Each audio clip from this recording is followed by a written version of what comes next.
The Backlog project has been an adventure. Sometimes the older games just don't hold up, and I delayed playing Madness Returns kind of because of this. I didn't want to be disappointed. This game's 14 years old.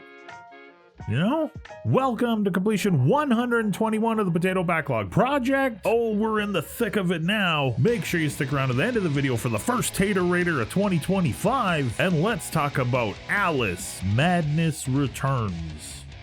This is a game I've had on my radar since it released. I've owned it for a really long time, and I just never got around to playing it. And this happened with a lot of games, hence the massive Potato Backlog project. It's one of those games that wasn't a huge commercial release, but you heard things about it. There was a little buzz, and the buzz for the most part was good. Fast forward nearly 15 years, and I'm happy to say Madness Returns holds up pretty well. I played the Xbox 360 version on the Series S. You can still purchase this game on Steam and the Xbox store if you are interested in playing today. Alice Madness Returns is a 3D platformer. It's the sequel to American McGee's first Alice game, a year 2000 released called American McGee's Alice.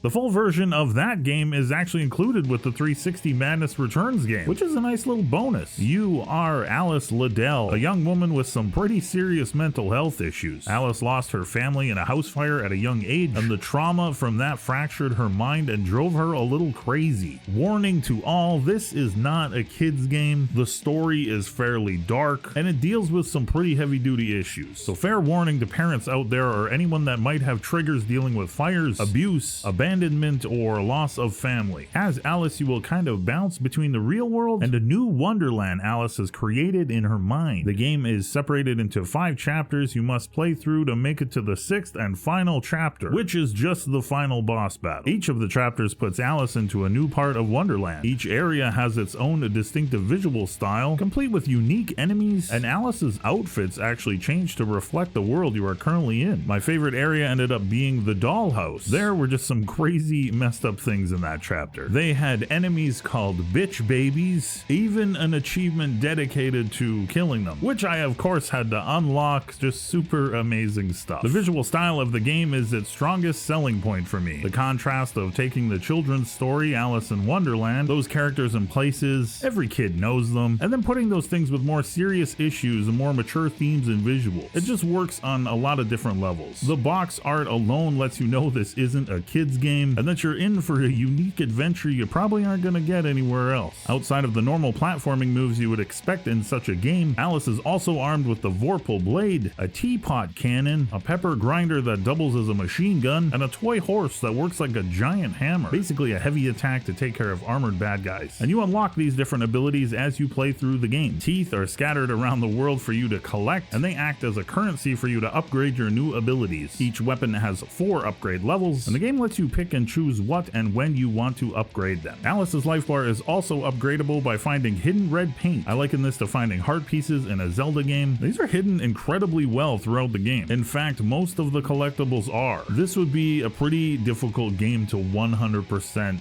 everything. You will also unlock the ability to shrink at will. This is pretty cool, as it has a couple different uses. Lots of the hidden items will be found through tiny doorways, but you'll also be able to view hidden clues when you shrink down. Hidden platforms into certain areas also become visible as Tiny Alice. This ability becomes key throughout the playthrough. Making it seamless and fast to transform was an excellent design choice for the mechanic. The only issue I really had with the game was its length. I think certain chapters could have been tightened up a bit, and some of the gimmicks lost their appeal when the worlds start running a little long in the tooth. Pun intended.